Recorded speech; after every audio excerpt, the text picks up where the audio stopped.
মায়ের সেবা করায় ছেড়ে গেলেন স্ত্রী, হারালেন চাকরিও।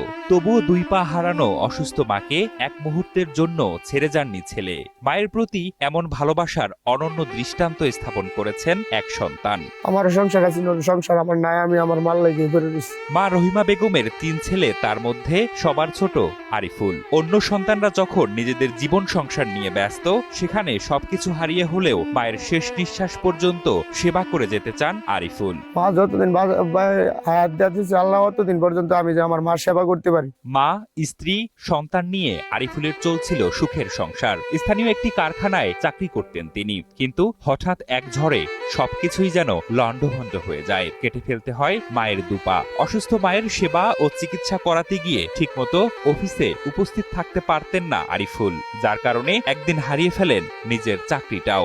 মা অসুস্থ ছিল, তারপরে 1 সপ্তাহের মতন অ্যাবসেন্ট করছি।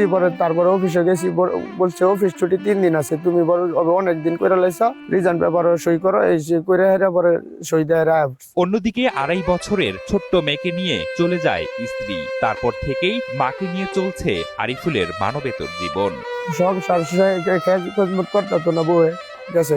মায়ের সেবা করে একদিকে যেমন প্রশান্তি মেলে, অন্যদিকে আরিফুলের চোখে শুধু কান্না আর অনিশ্চিত ভবিষ্যতের ভাবনা। অভাবের তাড়নায় স্বামী ছেড়ে যাওয়া আরিফুলের মা রহিমা বেগম 5 বছর আগেও ছিলেন সুস্থ। 3 সন্তানকে সবজি বিক্রি করে খাওয়ালেও মায়ের এই সময়ে ছোট ছেলে আরিফুল হাসান ছাড়া বাকি সন্তানরা খোঁজ খবর তেমন রাখেন না।